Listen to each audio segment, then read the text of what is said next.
Do we have too much government? We need to put people ahead of corporate profits. This system is so lopsided.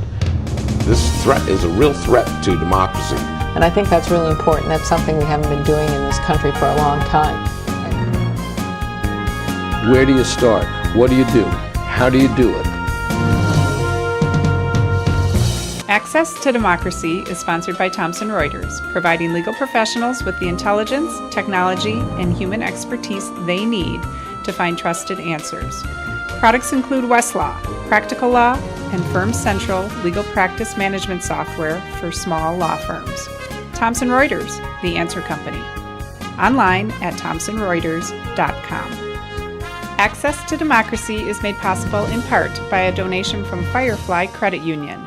Firefly is the new name of U.S. Federal Credit Union, which has proudly served the financial needs of the Greater Twin Cities community since 1925. At Firefly, we guide our members forward and give them the power to chase dreams by delivering the financial solutions they need to get ahead. From checking accounts to mortgages, we'll light the way. We are Firefly Credit Union, and this is Life Illuminated. And Dr. Charles Crutchfield of award-winning Crutchfield Dermatology in Eagan, acknowledged as one of the nation's best physicians. A Minnesota native who trained at the Mayo Clinic, Dr. Crutchfield personally treats all patients and states that experience counts and quality matters. Crutchfield Dermatology. Look good, feel great, with beautiful skin.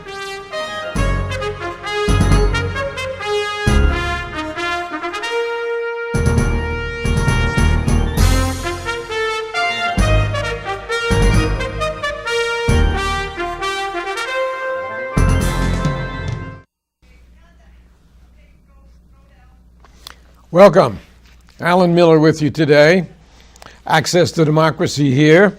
A little bit different access to democracy than we normally have because we're living in times that are a little bit different than what we are used to.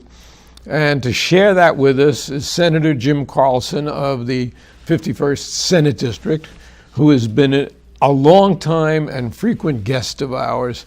And maybe we can just put some sanity into what this nation has been going through for the last week. And then I want to spend a little bit of time about our congressional district and our stealth phantom congressperson, Jason Lewis, who shall not remain unnamed. I want to start with a column that I wrote earlier this week that hasn't been published yet. And it's about our president and the state of this country since Charlottesville last week. We're sitting here on August 18th, so it's just a week since the horrendous events of Charlottesville took place. In the final analysis, I think that President Trump did us a favor with his Tuesday remarks. As a Jew, I have, and I believe most Jews will tell you that they have, always been aware of the anti-Semitism which smolders just beneath the surface. Some of us have experienced overt acts, as I have, or have lived long enough to have experienced the trauma of World War II. And I saw quite a few of my relatives go off to war and never met the relatives who I apparently had in Europe, because they were exterminated.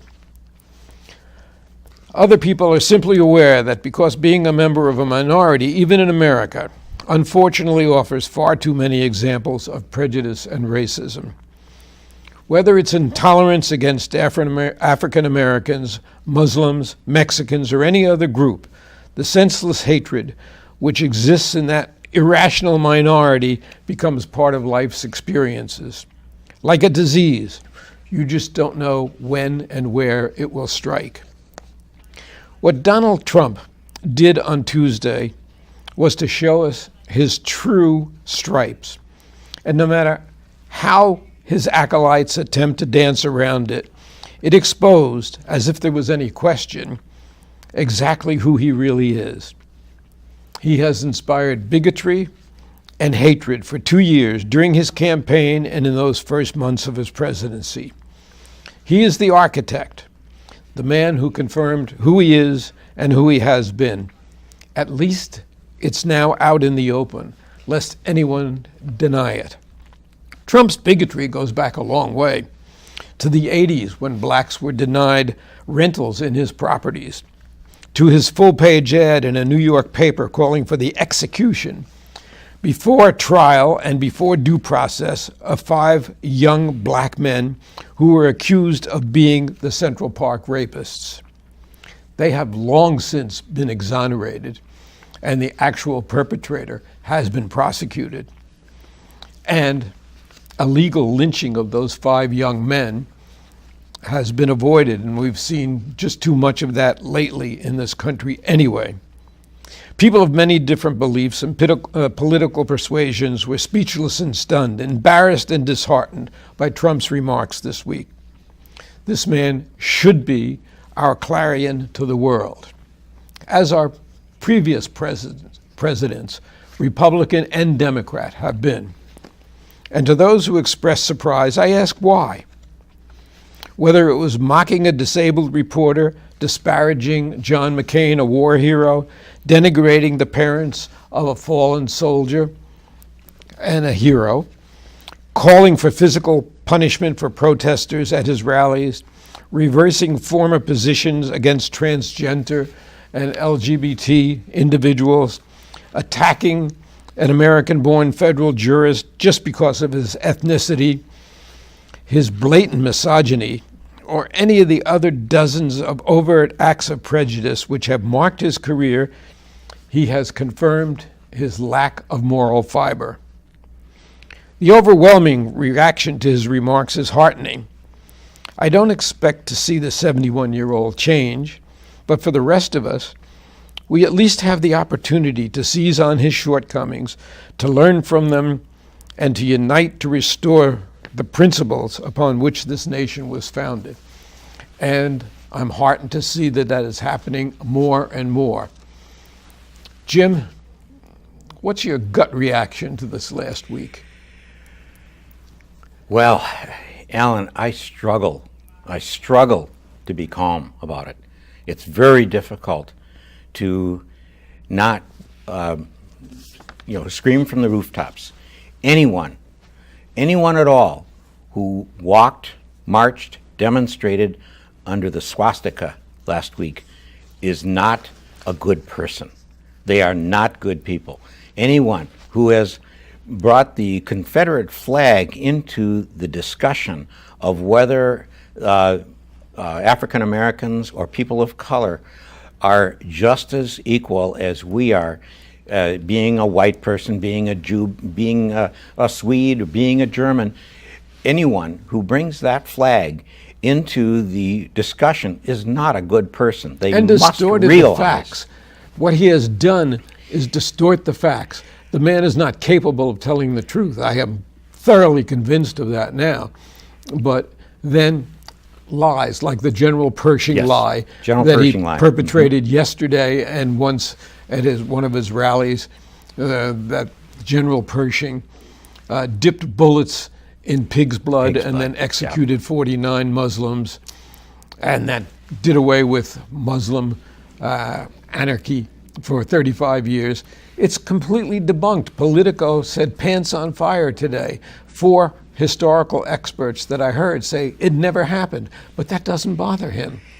No, and in fact, I think what we're seeing is we're seeing the real Donald Trump leak through every now and then. We knew that this was, it's kind of like the snake. The snake bit you, but you invited him into your home. You invited him in. We invited him in, and now he is biting us.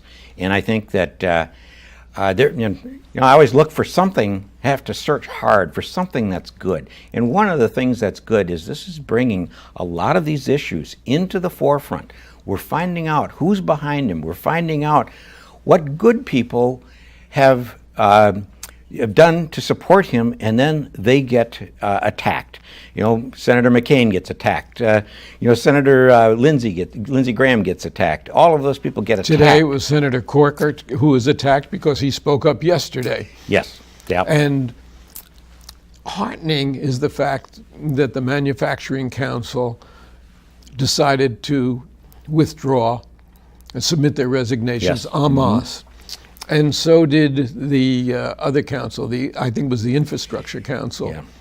Now today, the Council on Arts and Sciences, 16 members, submitted their resignations. That is heartening. But the fact of the matter is that this man is in a position where he can do so much danger and is so irrational and erratic and unhinged is really frightening.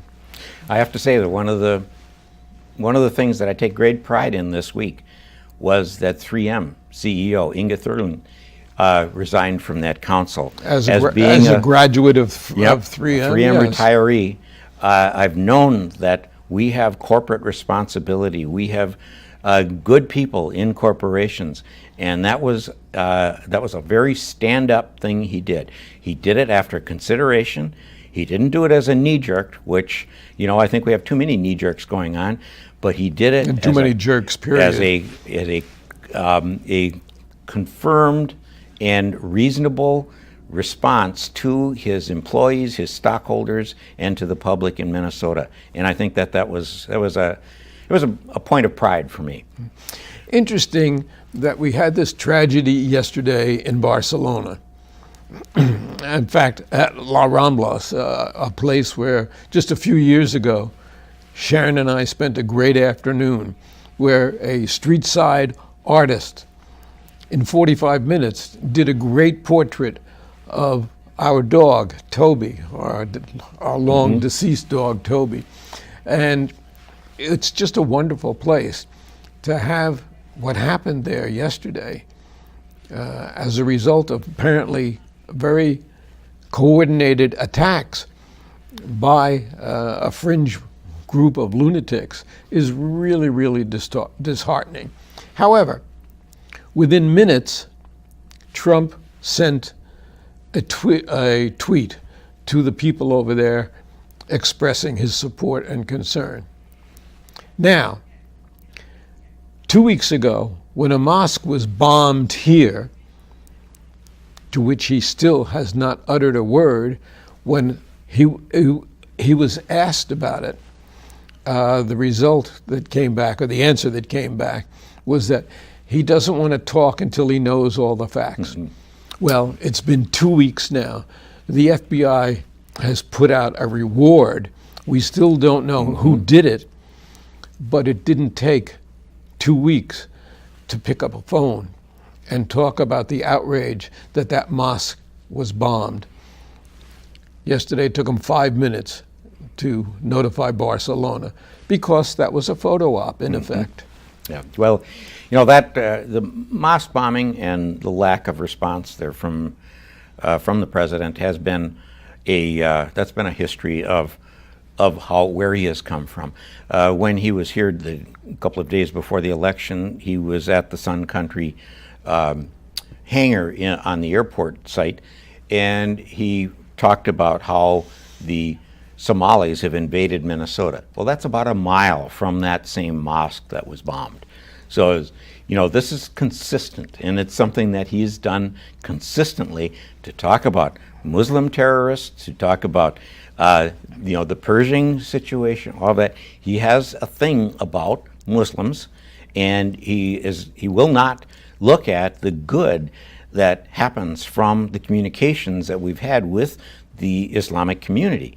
This is something that's been very troubling to me, that Islam is a peaceful religion.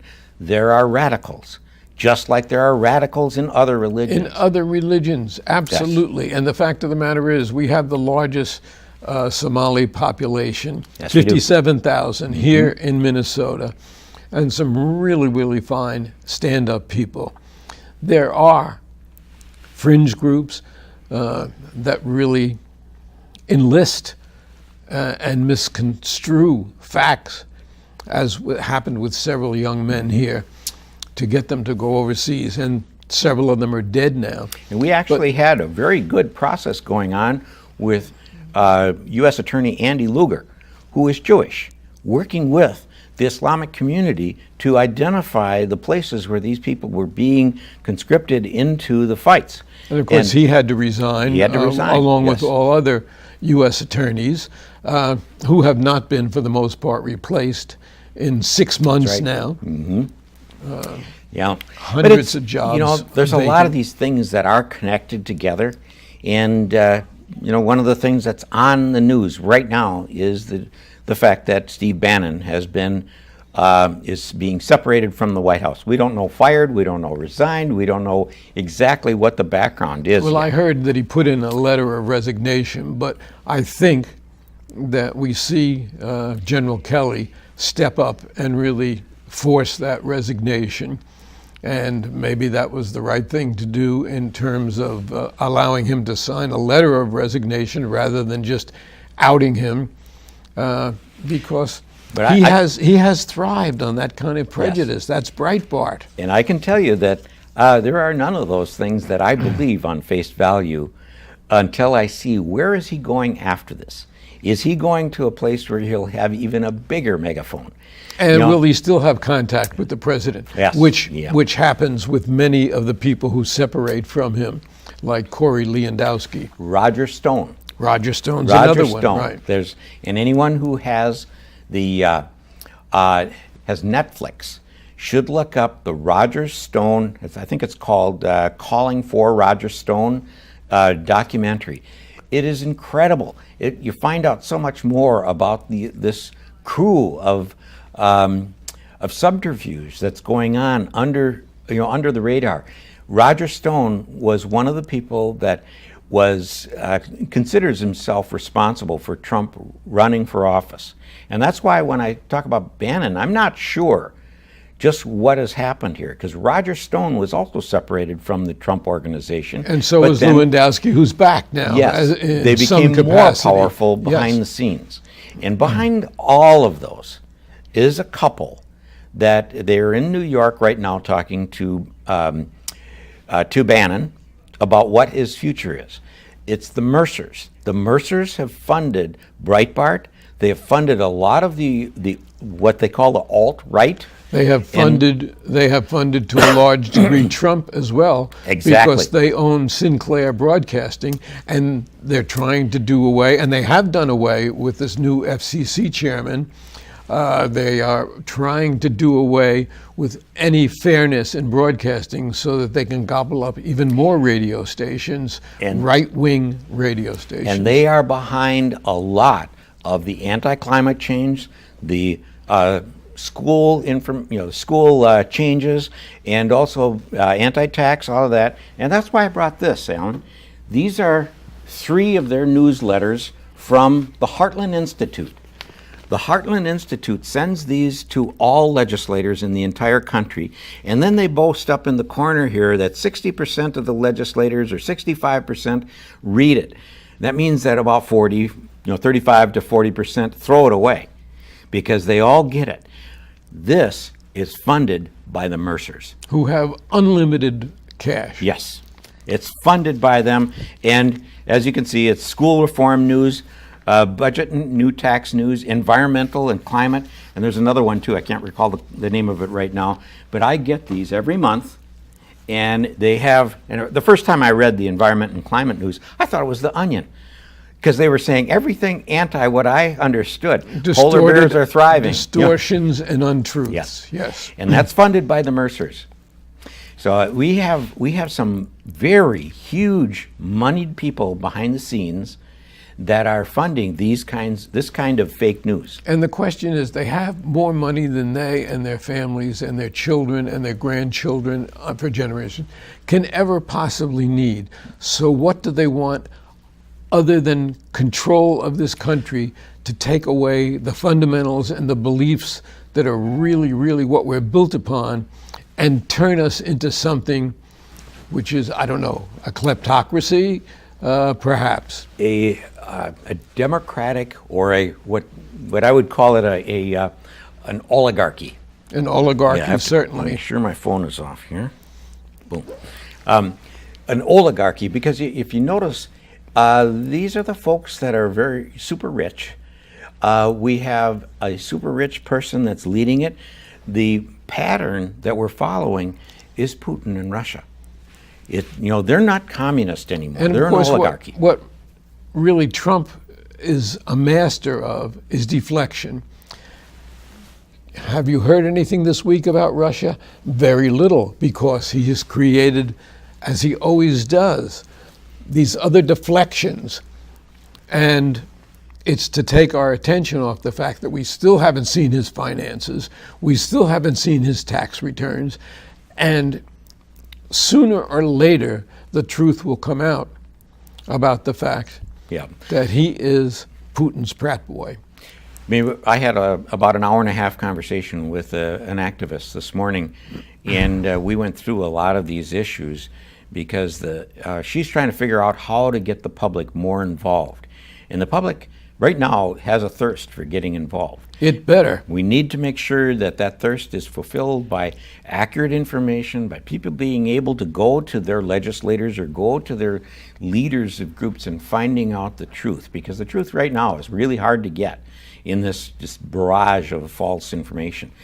And and the truth is one of the things that buried Hillary Clinton. I mean, shortcomings in her own campaign was certainly a contributing factor, but untruths about her and dredging up old lies was very damaging in that case. Yes. And creating new lies, yes. Yeah, well, and we're trying to figure out what is the best way for this country to move forward. Is it to try to take this president down? Is it to try to take the entire administration down? Is it to let it go until there's some kind of, legal reason for someone to be taken out of office? If you recall back in the old days, we had Richard Nixon and Spiro Agnew.